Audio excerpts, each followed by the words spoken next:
E aí pessoal, desempenho consciente. Vídeo de hoje a gente ficou de conversar sobre treinamento desportivo. Eu queria mostrar para vocês um pouco aqui da bibliografia que eu tenho usado nos últimos 15 anos aproximadamente. Aqui eu consegui juntar 19 volumes. Tá faltando um livro de biologia molecular que eu acho que emprestei, não sei onde é que está.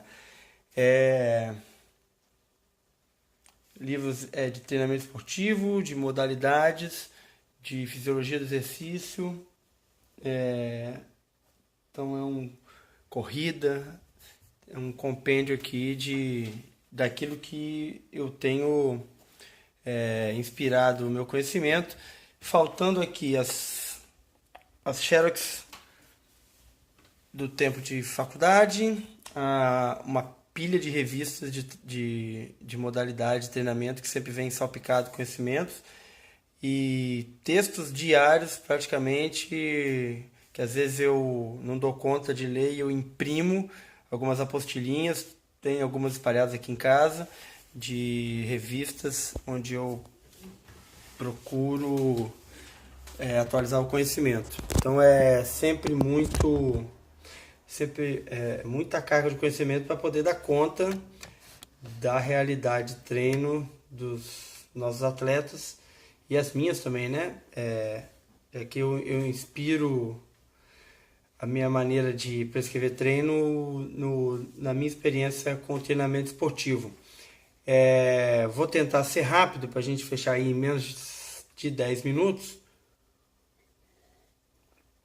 Vou falar algumas coisas sobre metodologia de treinamento desportivo. Nós vamos dividir essa conversa em dois grupos. Os grupos de métodos com pouco rigor científico que eram utilizados até o século XIX, final do século XIX, que seriam tenacidade, que é um método que é baseado em crenças e superstições, a intuição, onde alguém intui uma maneira de olhar para o desempenho de maneira sistematizada, a autoridade, que é o terceiro método com pouco rigor científico. O que é a autoridade? O método ele adquire uma autoridade por já ter tido um sucesso relativo em um outro caso.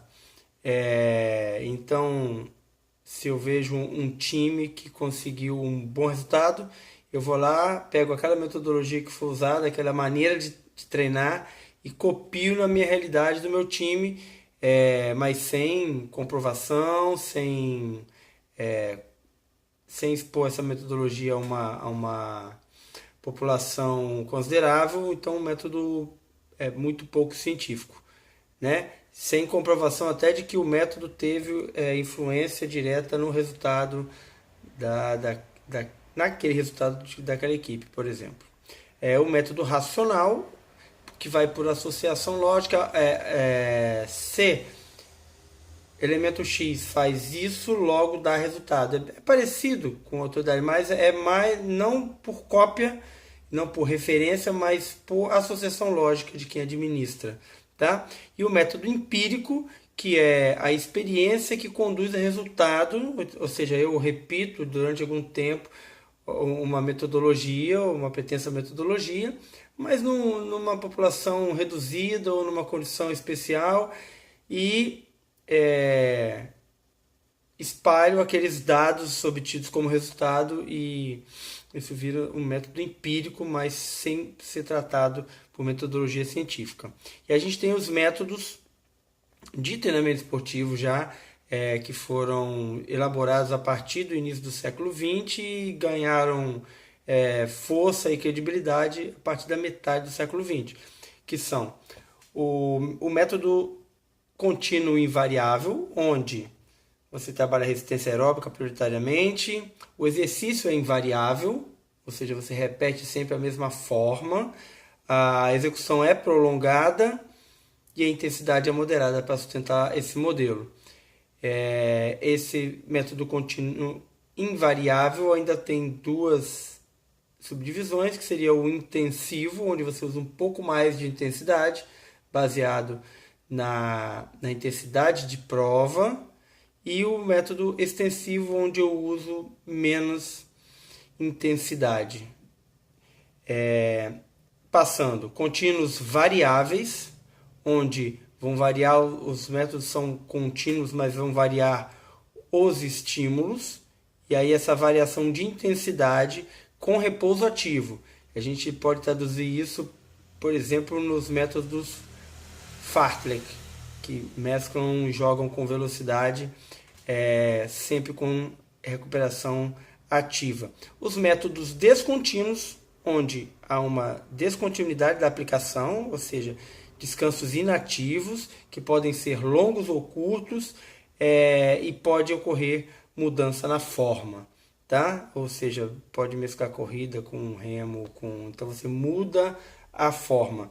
Os métodos contínuos intervalados, eu mantenho a forma, mas faço intervalos inativos, tá? Que são os métodos de treinamento intervalado, basicamente.